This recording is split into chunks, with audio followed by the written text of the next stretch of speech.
Good morning, everybody. Welcome to Unity of New Westminster's Sunday Celebration Service. Please join us for our opening song this morning, My Soul is Welcome Here.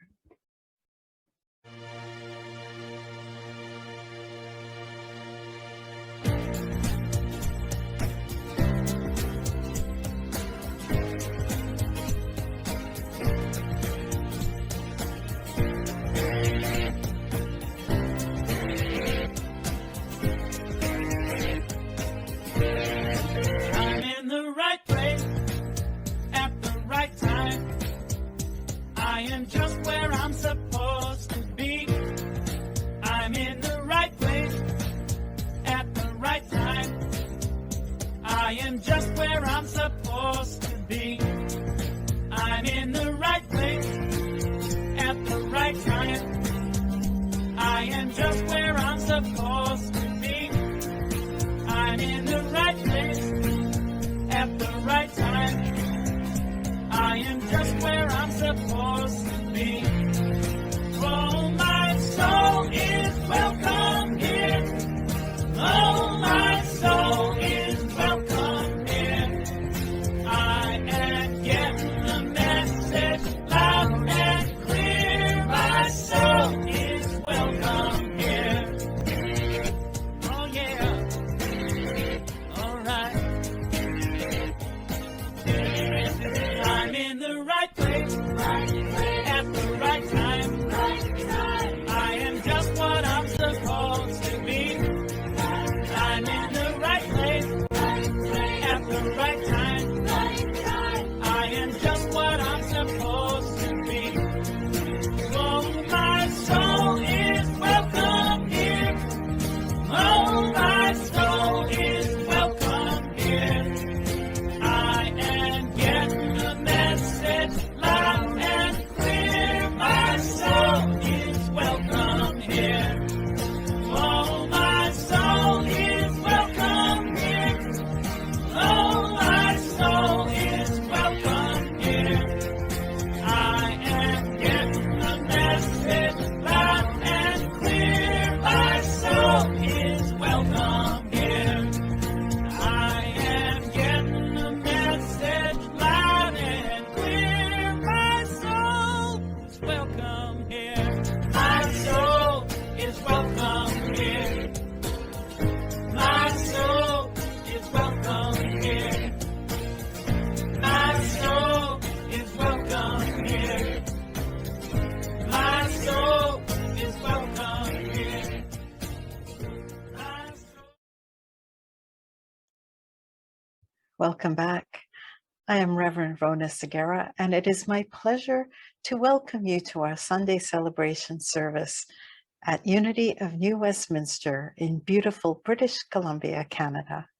Whether you are watching us live on Zoom or on Facebook or on YouTube, or whether you are finding us on demand after the service, it is my pleasure to welcome you on behalf of all of us here. We would love to stay connected with you. So please subscribe to our newsletter on our website, or subscribe to our YouTube channel, or join our Facebook group. And that way you will be notified anytime we have a service. We are so glad that you are part of our experience today. The Unity Movement offers ideas for full and abundant living. We draw on the teachings of Jesus, who we consider our primary way shower and example. And we honor that there is wisdom in faith traditions all over the world. We respect every person's right to choose their own spiritual path, their own life path. All are welcome here. All are worthy here. All are celebrated here.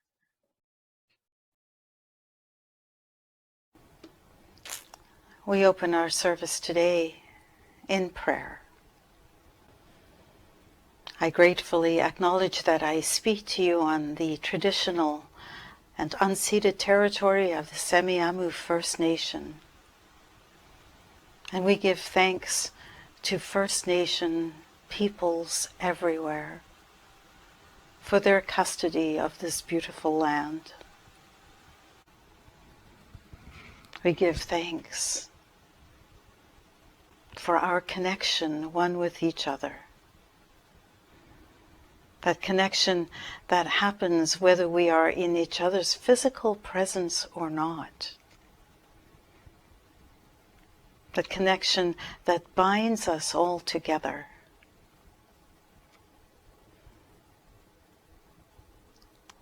We acknowledge that there is only one presence, that there is only one power, that power that is understood by many names, many faces, and many paths. And we affirm that regardless of the name, the face, or the path of our understanding, that we are one human family. And it is in that knowledge of our oneness that we send a blessing for love, for peace, for contentment to every being on this planet, to every being, regardless of all the labels that threaten to divide us. We are one. And for this knowledge, for this intention, and for the power that we have to bless, we give thanks. Amen.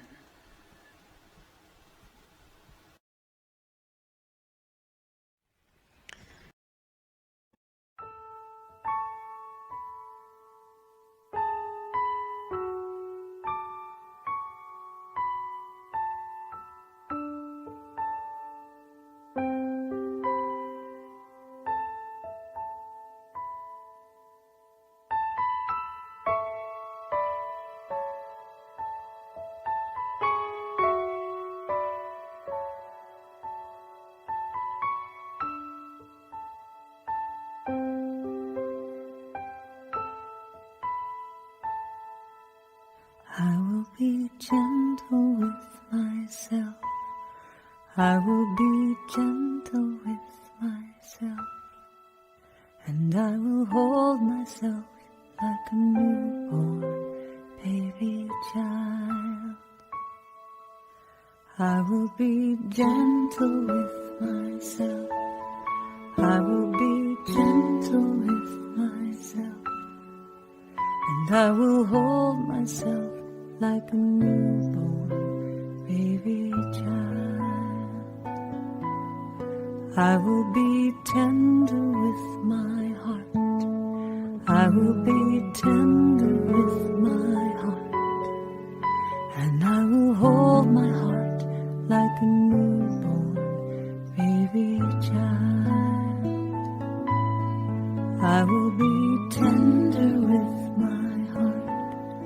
I will be tender with my heart, and I will hold my heart like a newborn baby child. And I will only go as fast as the slowest part of me feels safe to go.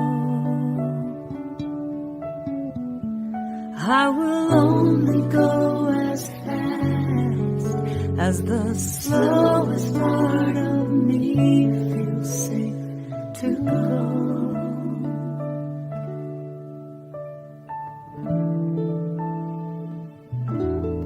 I will be easy on myself. I will be easy on myself. And I love myself like a newborn baby child. I will be easy on myself. I will be easy on myself. And I love myself like a newborn baby child.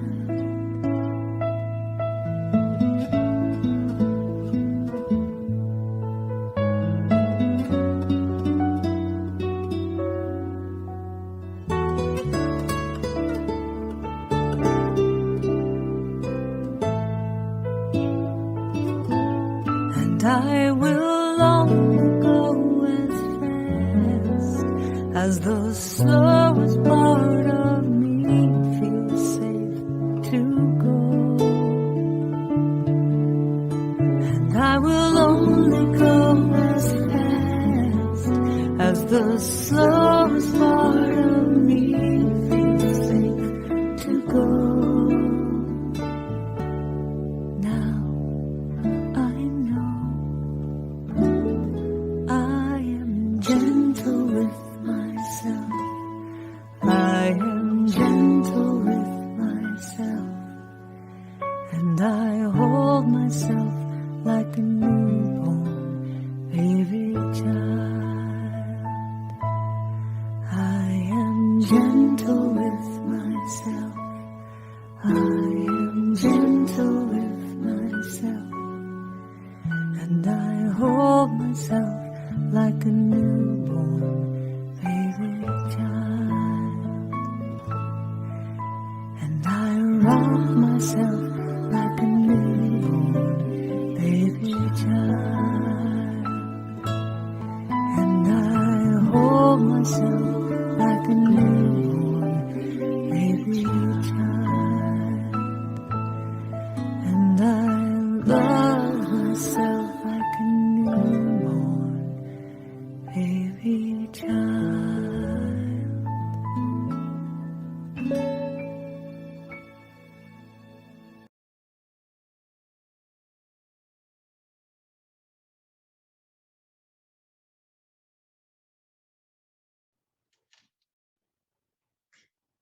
In his letter to the Galatians, which was written some 20 years after Jesus died, Paul encourages the Galatians, some of whom were not Jewish but had learned of Jesus and wanted to follow his teachings.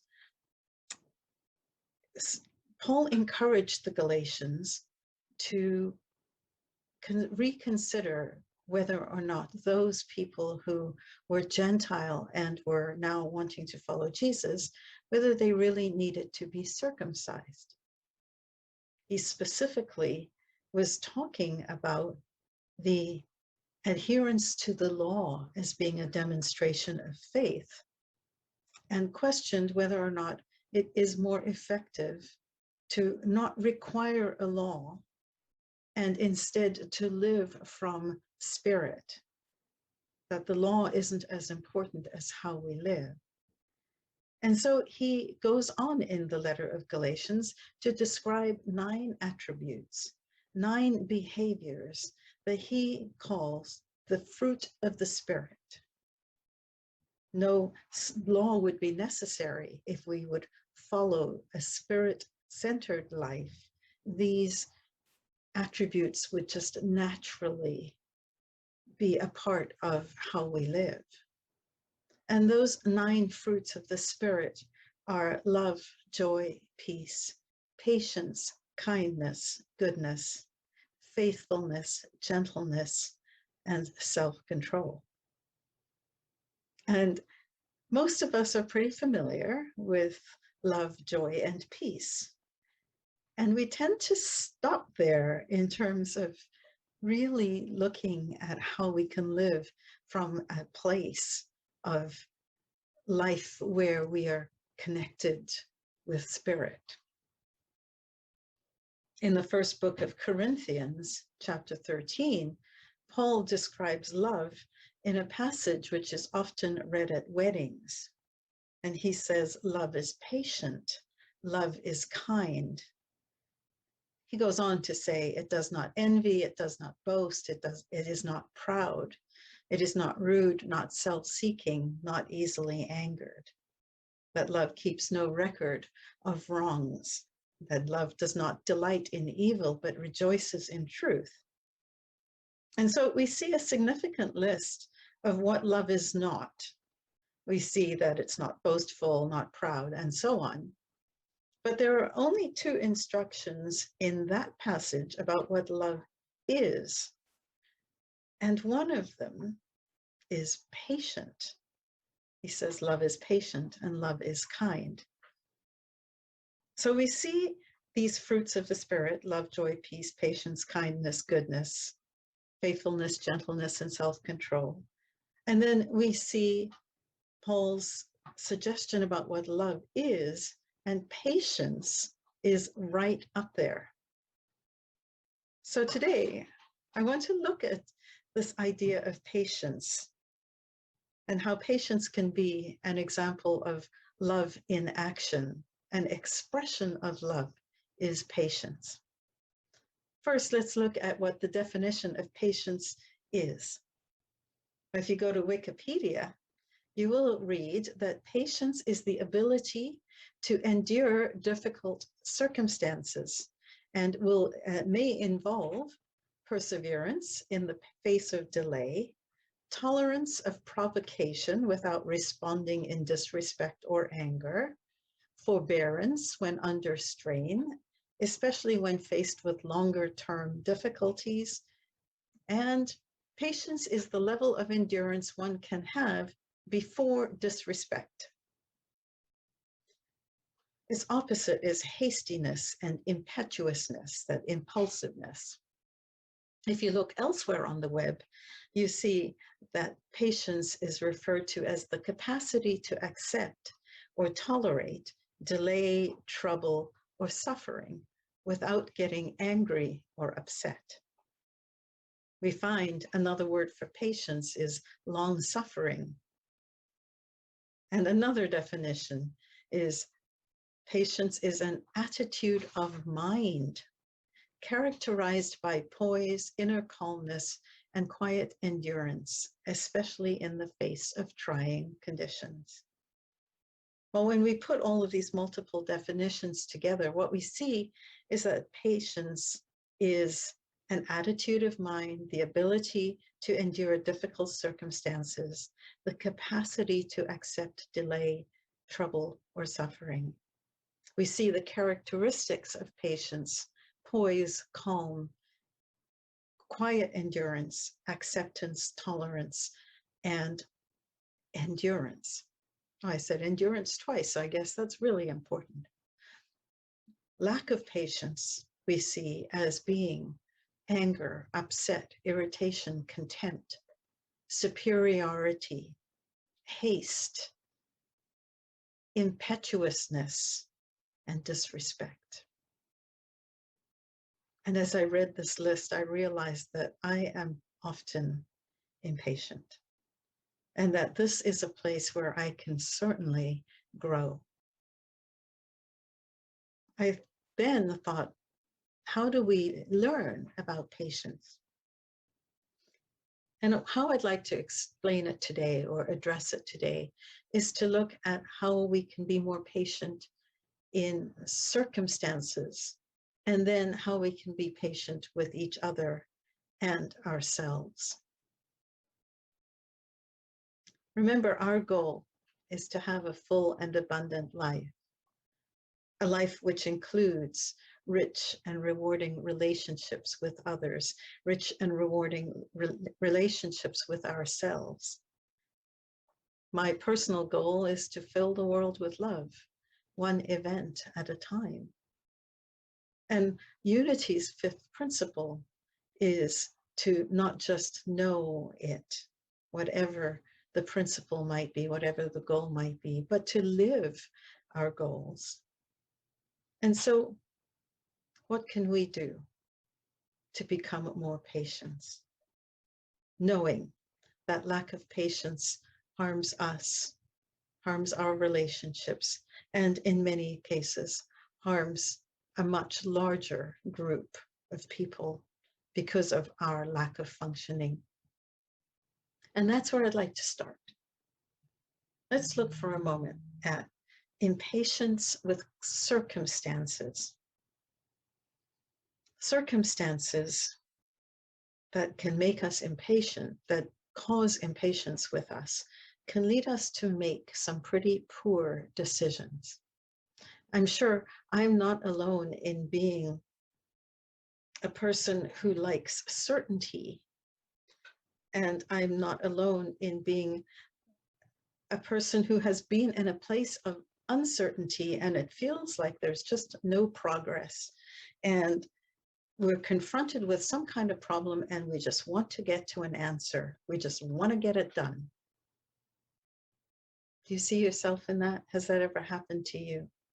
Where you've been confronted with an issue and you just want to resolve it, no matter whether it's the right decision or not. The danger, of course, is that we then jump up and we take action. We take the bull by the horns, perhaps without knowing all the facts or without thinking of a longer term consequence. And in the process, we can sometimes add to the upset or leave someone out who really deserves to have input into the solution. And rather than solving anything, sometimes our passion for certainty will make things worse. Whenever we're in a place of impatience, we are really in a place of anxiety. And when we are in that place of anxiety, remember that we are literally unable to think and function effectively. Our fight response results in limited access to our own intelligence. And so we have this tendency to overreact and respond with a knee-jerk reaction, which, as I said, can escalate a problem. On top of that, our access to parts of our brain that are able to think more clearly of new solutions or are open to ideas from other people or even from ourselves, all of that is completely lost. All of our access to curiosity, creative problem solving, all of that are all limited when we are upset, anxious, which is the same as impatience. Winston Churchill, in his book, The Second World War, The Gathering Room, wrote, and I quote, "Those who are prone by temperament and character to seek sharp and clear-cut solutions of difficult and obscure problems, who are ready to fight whenever some challenge comes from a foreign power, have not always been right. On the other hand, those whose inclination is to bow their heads, to seek patiently and faithfully for peaceful compromise, are not always wrong.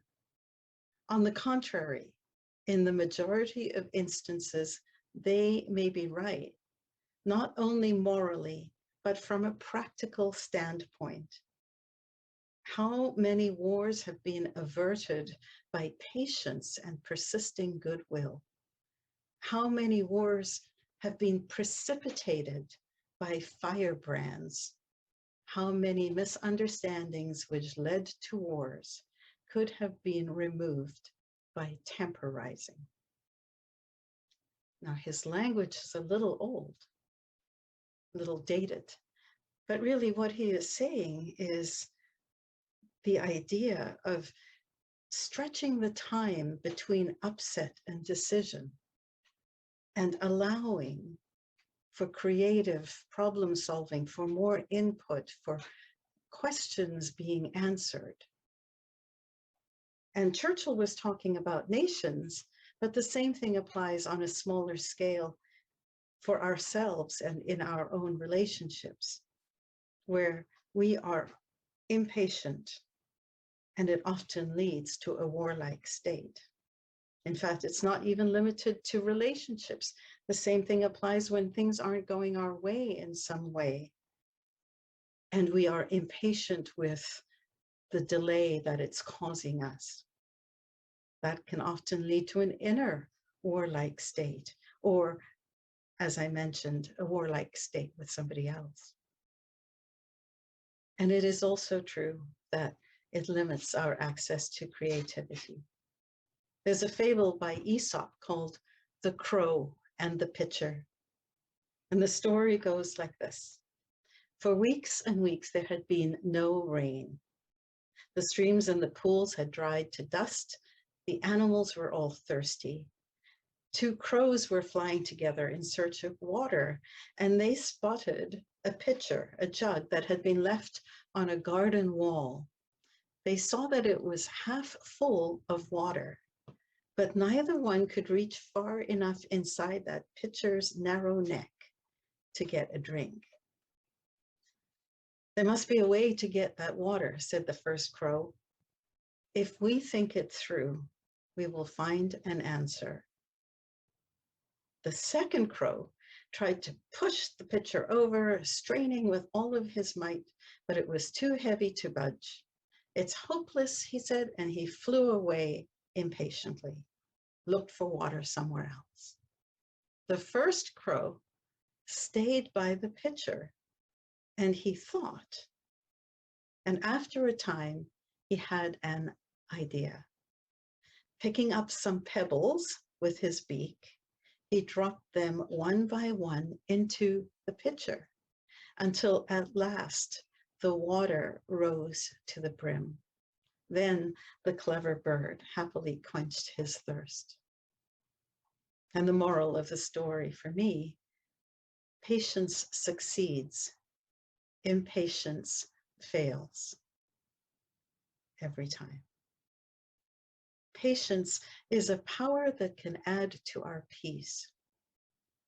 So what are some of the ideas that we could consider when we find ourselves impatient with things going on around us? Well, remember, we go back to our principles and then we work backwards. So when peace isn't there, take time to be still and question our thinking. What other idea can add more peace? Remember that? It's essentially the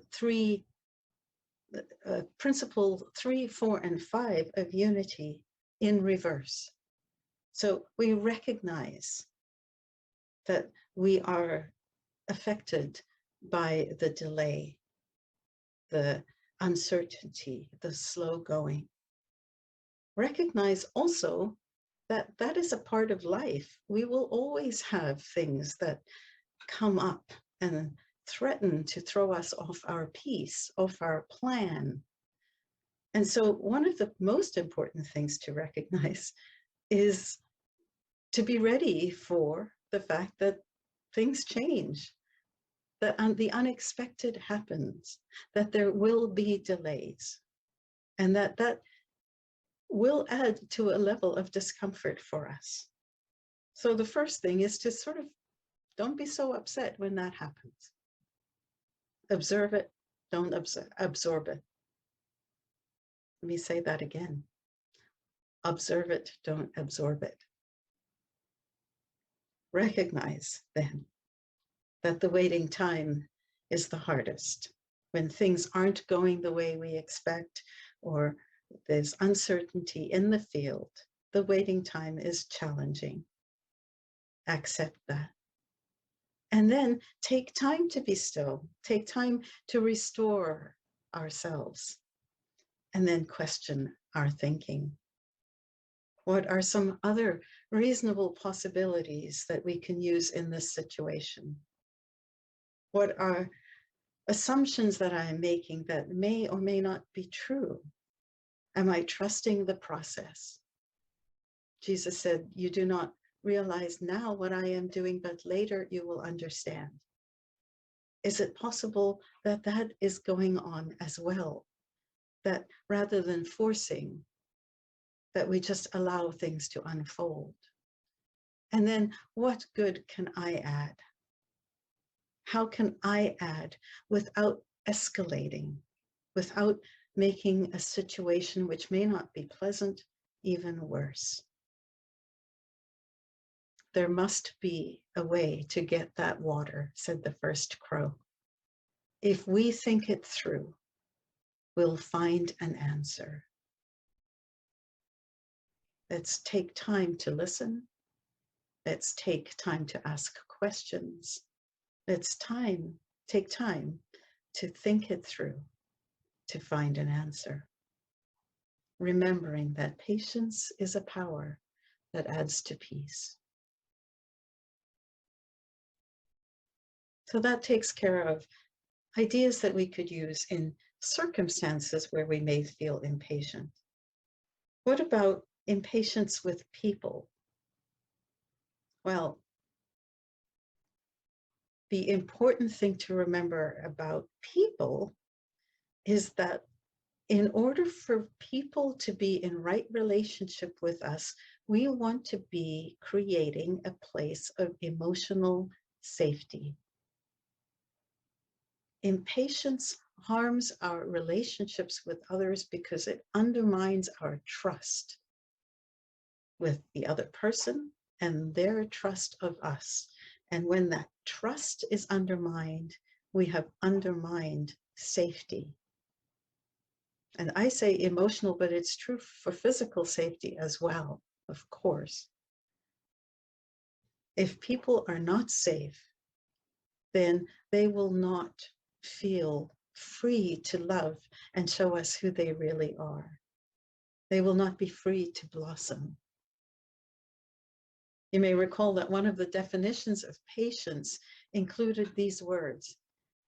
Patience is the level of endurance one can have before disrespect. That hit home for me.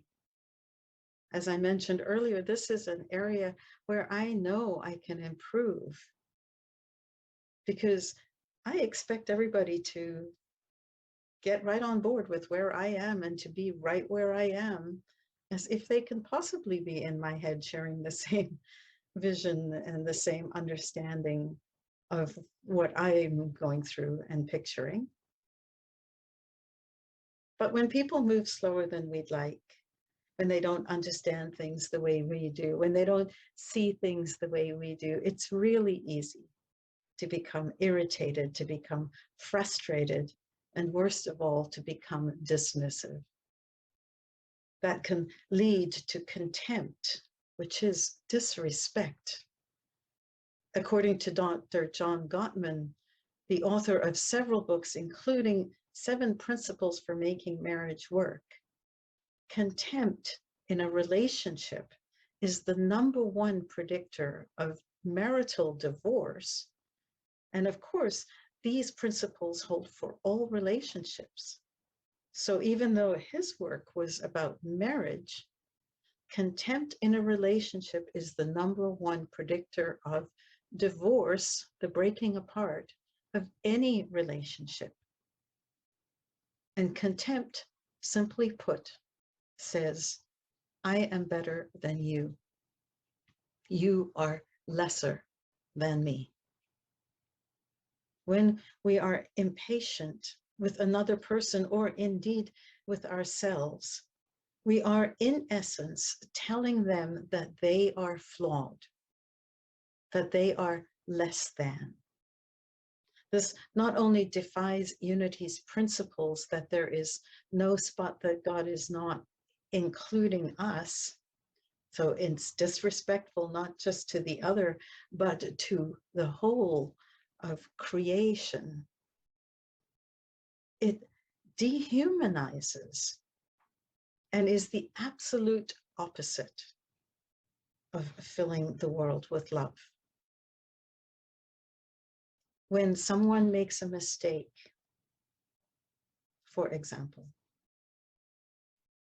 our impatience with them and their mistake can move that person into a feeling that rather than the fact that they made a mistake, that they are a mistake. And that is such a knock on self-worth, such a knock on self-appreciation and appreciation. And it can lead to some debilitating shame. So we want to make sure that we separate the action from the person. People make mistakes. People are never mistakes. People make mistakes. People are not mistakes. And when we are impatient with people, including ourselves, that message isn't always clear. And sometimes it is more clear to hear on the receiving end, you are a mistake. So we really don't want to do that. Edmund Burke says this, Our patience will achieve more than our force. Our patience will achieve more than our force. And so we want to create a place of safety. We want to fill the world with love. How do we do that? The way we do that, again, is when we find ourselves in this place where we are impatient, that we take the time to be still so that we restore ourselves to a place of functioning. And then we question, is my way truly the only way?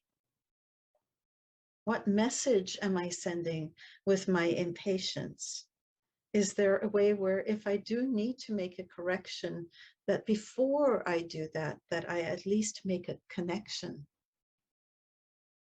Our goal must always be to connect before we correct. Am I sending a message saying, I love and appreciate you when I'm feeling impatient? And in this instance, whatever it may be, is this instance really worthy of my upset with this person? How have I felt when I am treated with impatience? Is it possible that I've made a similar mistake too? And maybe instead of being frustrated and upset, maybe it would be kinder and more gentle and more compassionate to allow that other person to know that, hey, I've been there too. It's okay, you'll get through it. Let us remember Jesus's reminder to remove the log out of our own eye before we offer to remove the stick out of the other. Our goal is to be less reactive, to respond with warmth and openness. And one of the best ways of doing that is to have a mental list of the things that we appreciate about the other person, so that when something does go wrong, and it will, we know that it's not all of what that person represents for us, that it's just an irritating part. And that goes for ourselves too, that there are things that we may not like about ourselves, and recognize that there are places we want to develop and improve and so on. And there are parts of us that are absolutely wonderful right where we are. And so my invitation to us today is to rethink patience and our approach to it. When we are impatient with circumstances, when we are impatient with delays, uncertainty, slow going, when we are impatient because of something going unexpectedly wrong or unexpectedly different, can we take the time to be still and then ask ourselves what a more productive response to this situation might be? When we are impatient with ourselves or with others, can we ask ourselves the question of, what's my goal? Am I creating a place that is safe? Am I creating a place that allows this person to make a mistake and still be okay with us? What's my goal, and am I meeting it?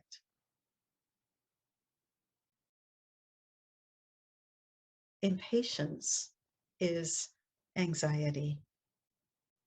It leads to poor decision making. It harms our relationship with others. It harms our relationship with ourselves. When we exercise and practice patience, we will discover that our patience will achieve more than our force. Love is patient. A fruit of the Spirit is patience. It is a power that adds to peace. Fill the world with love.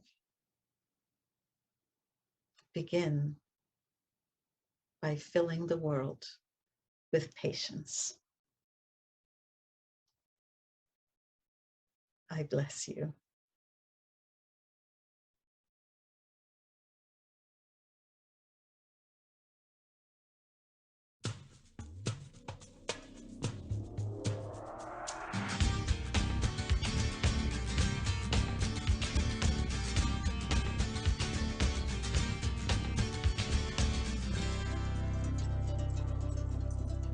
I cannot do all the good that the world needs, but the world needs all the good that I can do.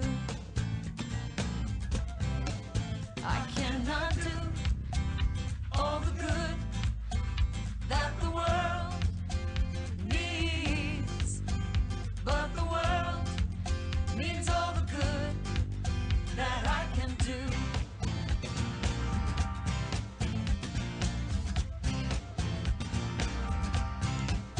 I cannot do No puedo hacer all the good todo lo bueno that the world que el mundo needs. necesita. But the world Todo el mundo needs necesita all the good todo lo bueno that I can do. que puedo hacer.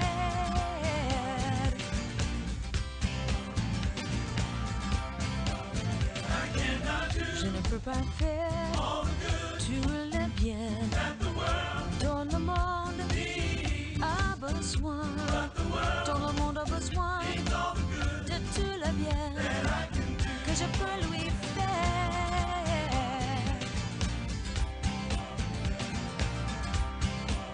I cannot do all the good that the world needs, but the world needs all the good I can do. I cannot do all the good that the world needs, but the world needs all the good I can do. 我买能蒙受世界，但我能做你放棄。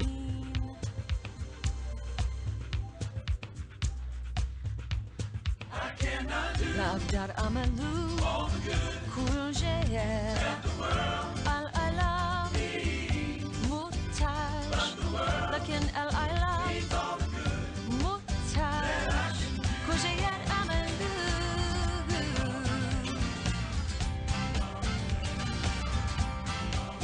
I cannot do אני לא עושה all the good את כל הטוב that the world שהעולם needs, צריך, but the world אבל העולם needs all the good צריך הטוב that I can do. שאני עושה.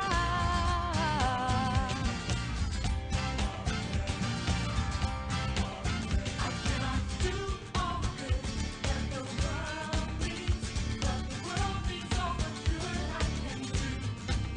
I cannot do all the good that the world needs, but the world needs all the good I can do. Hitori teksti kayo suku unante dekina I soredimo kito te kayo suku hitori ni nereru.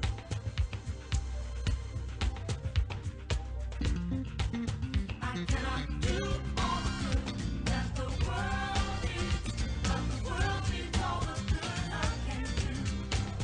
I cannot do all the good that the world needs, but the world needs all the good I can do. I cannot do all the good that the world needs, but the world needs all the good I can do.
You are invited to join us on Mondays at 11 o'clock for our weekly prayer service. It is a time where we get together on Zoom and we connect with each other. We share how we are doing with each other. We move into a time of guided prayer. And we read the names of the people who are on our prayer list. And it is a time of renewal, of connection. It is a profound experience of recentering. And so I invite you to join us for that. And if you would like your name, or you know someone who you would like to have added to that prayer list, then please email us at unityofnewwestminster@gmail.com, and we'll be sure to have the person's name or your name added to our list. Mondays at 11.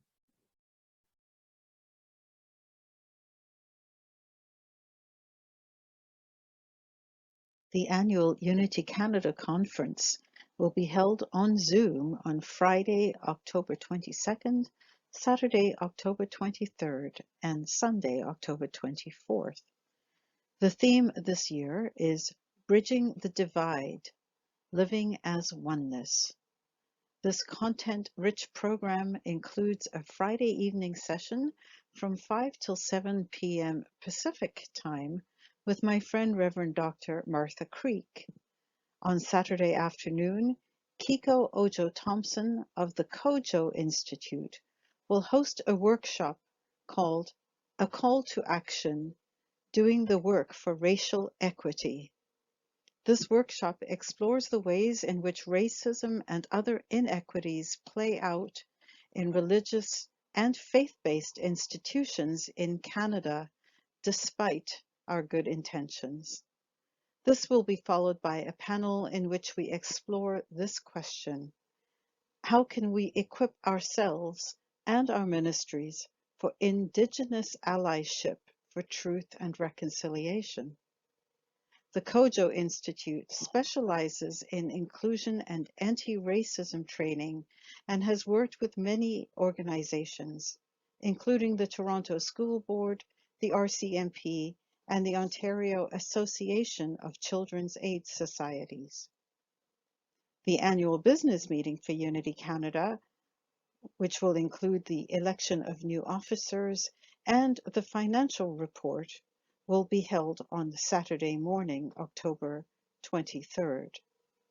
And on Sunday, my other friends, Reverend Ogun Holder and Reverend Kelly Isola, will host our first ever nationwide Sunday service on Zoom.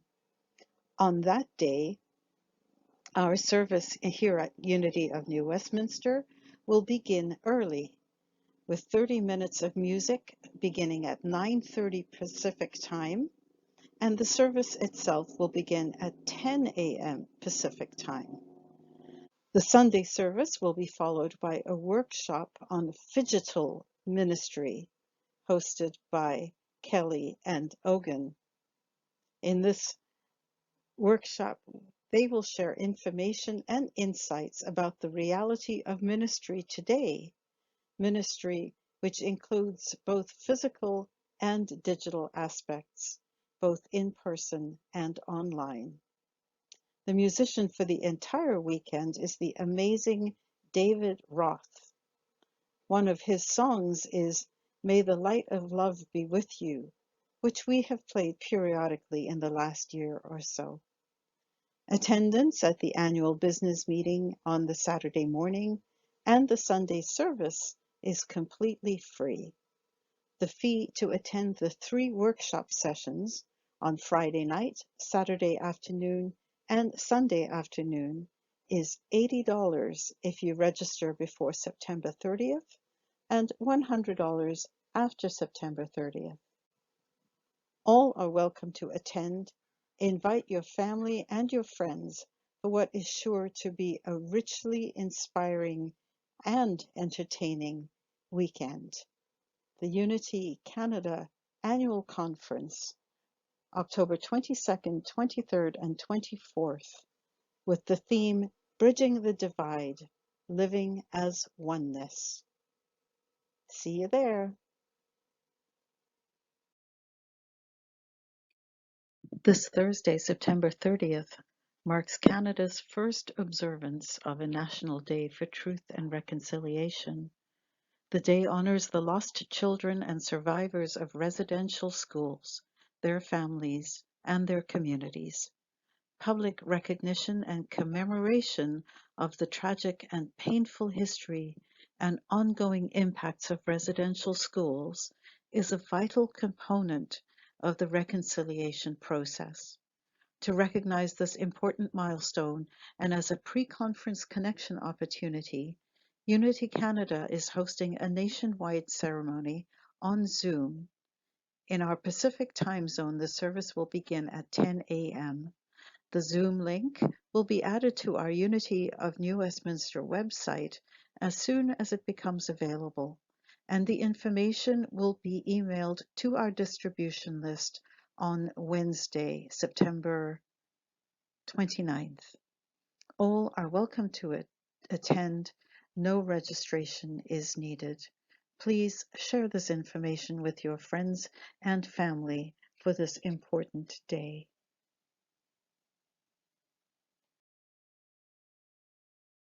On Monday, October 4th, we will kick off our fall season for our writing group. Whether you are an accomplished writer, an emerging writer, or a writer in waiting, you are invited to join our group, which will meet Mondays on Zoom from noon until 1:30 Pacific Time. We will write, we will share our writing, we will read our writing, and we will learn more about writing. The group is fun, friendly, and supportive.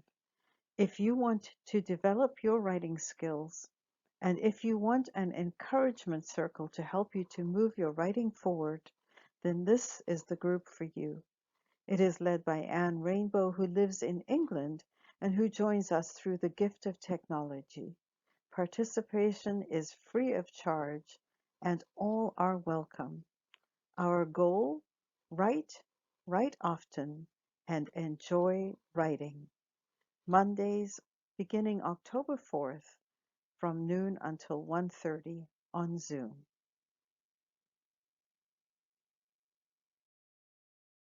You are invited to join us for a study of the book The Eye of the Storm: Embracing Conflict, Creating Peace, written by Reverend Gary Simmons. The book study will be held on Zoom on Tuesdays for 8 weeks, beginning Tuesday, October the 12th and ending November 30th. The time will be from 7:30 until 9 o'clock in the evening. All are welcome and participation is free. Donations are always gratefully accepted. The book is available at bookstores, online at retailers such as Amazon, or in e-reader format.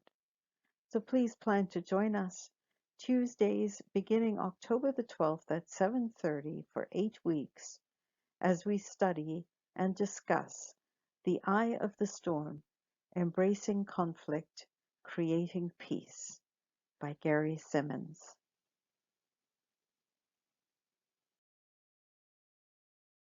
There are many ways to give to our ministry at Unity of New Westminster, and we are grateful for the financial support which we receive from regular as well as one-time donors. Your generosity helps us to support our ministry and continue to share inspiring ideas for full and abundant living. We also support organizations that serve people in our neighborhood, in our province, and in our nation. Donations can be made through Interac electronic transfer, credit card, check, or cash. Please give from your sense of appreciation and your feeling of abundance. And thank you for supporting Unity of New Westminster. I invite you now to hold whatever you feel blessed for in your hands, in your heart.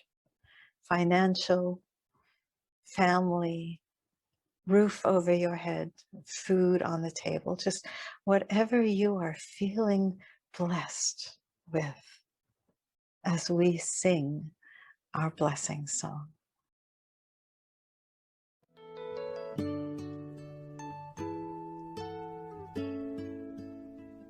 I am so blessed. I am so blessed. I am so grateful for all that I have. I am so blessed. I am so blessed. I am so grateful. I am so blessed. I am so blessed. I am so blessed. I am so grateful for all that I have. I am so blessed.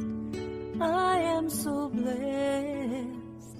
I am so grateful. I am so blessed.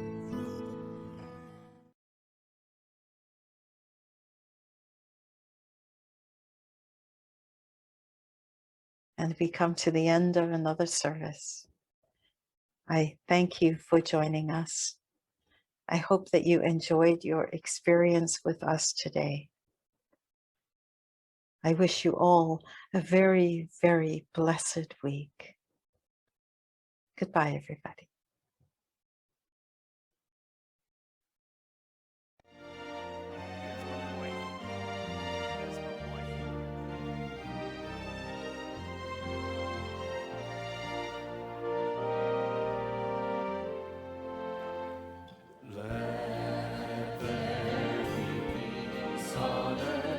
And let it begin with me.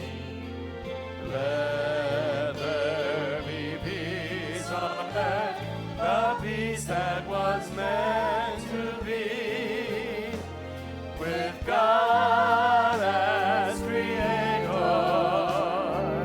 family all we. Let us walk with each other in perfect harmony. Let peace begin with me. Let this be the moment now. With every step I take, let this be my joyous vow, to take each moment and live each moment in peace eternally. Let there be peace on earth, and let it begin with me.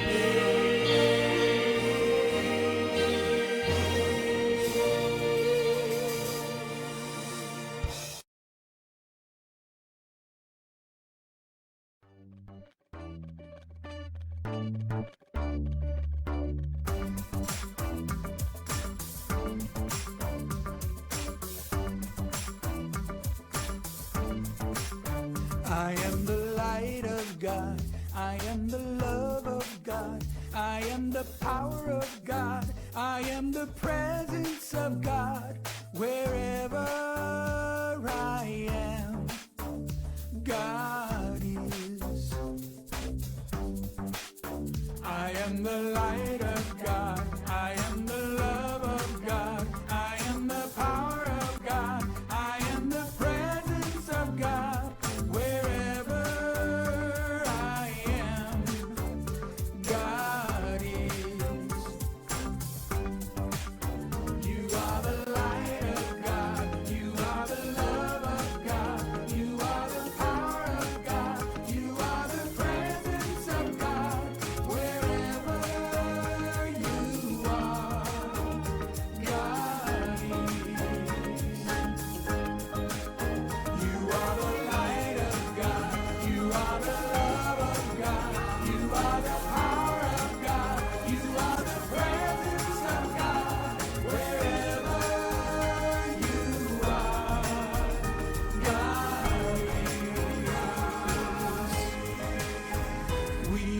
the light of God.